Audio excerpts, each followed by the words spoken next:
I just had to make sure my camera was running.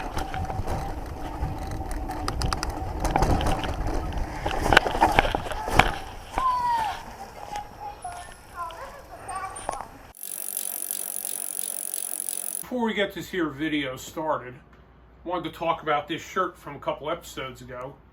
I had said if anybody could tell me the backstory, I'd send them a set of pedals. And Art Falcon came up with an answer that was pretty close. He was on the right track.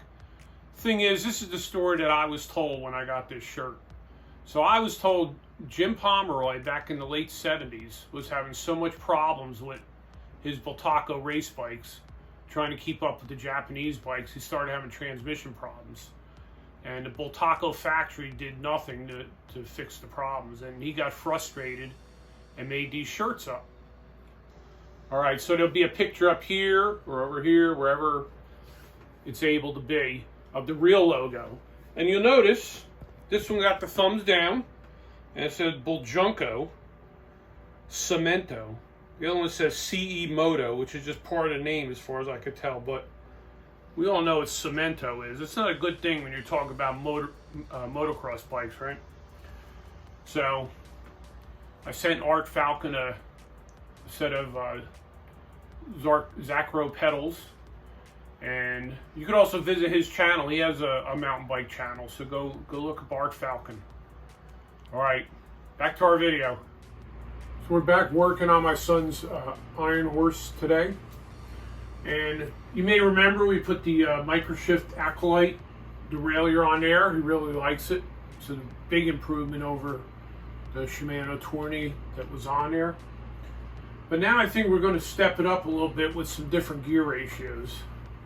Now I have this cassette I bought for it. We're going to put on there. It's still an 8-speed, but it goes from 11 to 42. Now the one that's on there is 13 to 32. Okay, so that's going to give him a wider range between gears. Plus it's going to give him a little more top end and a little more torque on the bottom end. And we're changing that. We're going to give him a new chain while we're at it, because with the bigger chain wheel we're going to need longer. And I just wanted to show these master links I've been using. See, they're listed as reusable. A lot of them aren't. I like that they're reusable. So, but I thought this would be a good opportunity to talk about the difference between Freewheels and cassette style wheels, because I think a lot of people don't really understand the difference. They've heard the term before. I mean, obviously if you're working on your bike you know the difference, but I ran into somebody the other day that I've known for a long time, that's been around bikes for a long time, and he didn't really understand the difference. So I figured this was a good opportunity just to talk about it. So I got a couple wheels over on the bench, and we're going to go over there and we're going to discuss the advantages and disadvantages of each. So here's an example of, you have a freewheel type wheel on the left, and you have a cassette style wheel on the right. And I'm going to start with the freewheel. So if you notice, this is a aftermarket 8-speed freewheel. You see it's threaded in here, and you also notice that the ratcheting mechanism is built into the sprocket. Okay, so you see on this wheel here, there's matching threads, and this would thread right on there. Okay, so if you look at a cassette though, the cassette has basically notches cut, like splines cut, and there's no ratcheting mechanism. It's basically a stack of chain wheels. The ratcheting mechanism is in the actual, on part of the actual hub. It all comes apart. It has little pawls in there that catch notches, but basically your ratcheting mechanism is works as part of the hub. Okay, so before I get into the differences though, I did want to mention one thing also. If you look at these tools, one of these is a cassette tool and one of them is a freewheel tool. Okay, they look very similar, right? But they are slightly different. See, this is actually a cassette lock ring tool, and this is your cassette lock ring. So it would fit in there, And that's how you would tighten your cassette down to the wheel. This is a freewheel tool, so that'll fit in there, okay? They're very similar looking, but the cassette one won't fit in there. What could happen though is you might accidentally use a freewheel one, and then it don't really fit in there either. You can hammer it in there, but it's just slightly off. Okay, so you have to be careful with that. They look very similar, but they are different. Okay, so before we move on to our whiteboard explanation, I just wanted to show you one thing. It's a major downfall for Freewheel. Notice the axle. Watch the axle to the straight edge. See how it's going up and down? This is the wheel that came off my son's iron horse. It bent because it's not supported. There's not a whole lot of support. The bearing is all the way back here and it bolts to the frame way out here. So we're going to go look at it. I'm going to give you an explanation of how that happened. All right, so if you look at these two drawings here, you have the freewheel style hub and you have the cassette style hub. But you can notice right away probably why the axle's able to bend. Your outer support bearing on the freewheel style hub is all the way back here, and you got all this unsupported axle. You look at this cassette style hub, the outer bearing is out here, basically where it attaches to the frame, to your dropout. Now we're using an aftermarket wheel which has 4 sealed bearings that are here, here, and here. So that axle is very supported. It's not going to bend. There's no way for it to really bend, you know, other than a really high impact or something.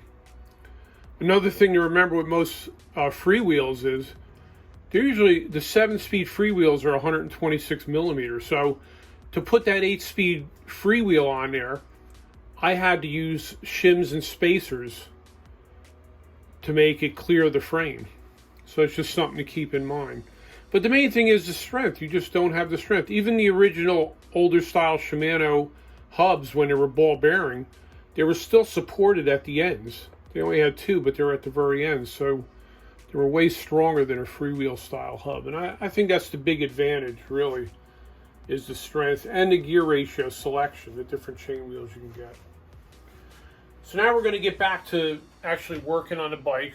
I'm going to change that cassette out and do the chain. And we'll see how that works out.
I'm going to take this time just to point out the way some chains come. They used to come this way a lot. You have a little link out. You could actually put this together and just press that little link in. I like using a new style clip style links. Just way easier to use, so I'm not going to use that.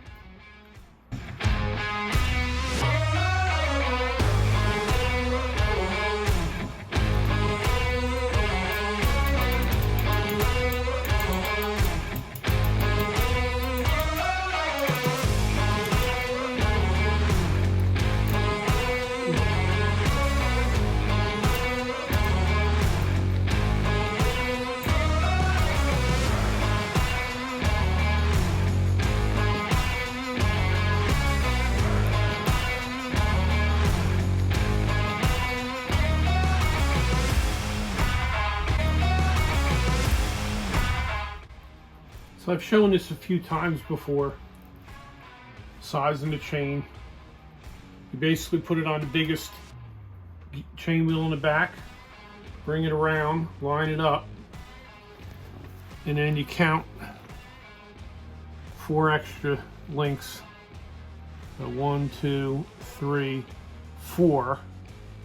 That's not going to work because of which style link it is, so we're going to bust this one here. I'll take it apart right there.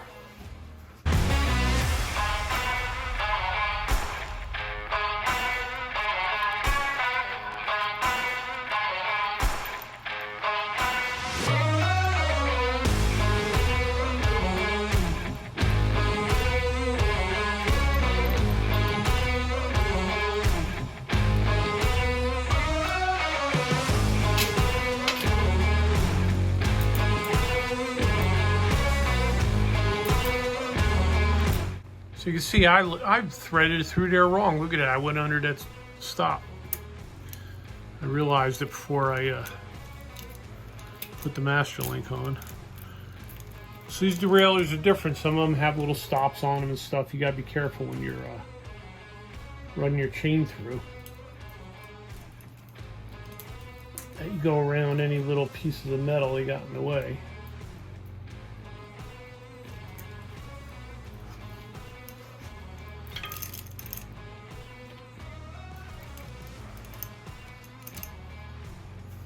Go. So this goes on top of the metal.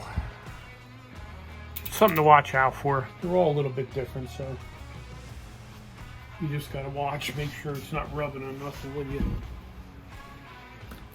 put it together.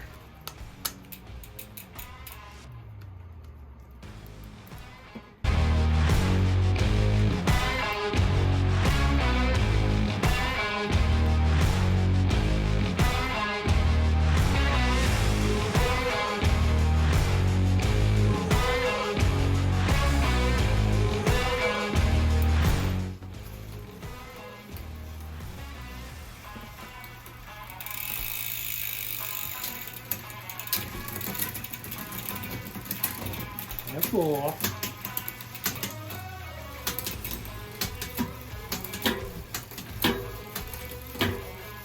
This is a problem you might run into putting a bigger chain wheel on there. You notice the trolley wheel from the derailleur is hitting our large cog. But here's the thing. This one has the B screw, if I find the right screw. I had adjusted it because I had such a small chain wheel on there. So watch down there. See how it's moving away, moving the trolley wheel away to give us a little bit more of a gap. Now, if your derailleur isn't designed for this big of a chain wheel, they do have extenders. They're little extenders. I think I have one here. Maybe I'll show you. See, if we couldn't adjust that enough, we would use this little link. And you would bolt that on, and then the derailleur would bolt to that. It would move it farther away from that big chain wheel. But this one has plenty of adjustment.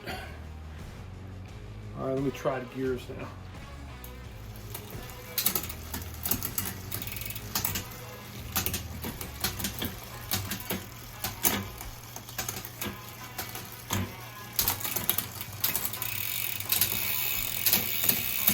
Yeah, our problem now is the stop.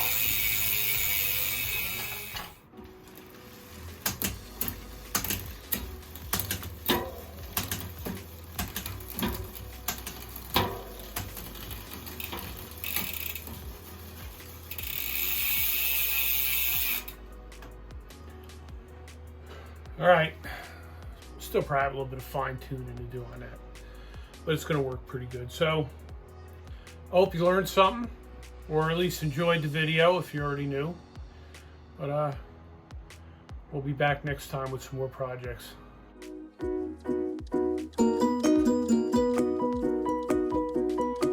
All right, Hannah, edit this out, please, and you'll know what to do.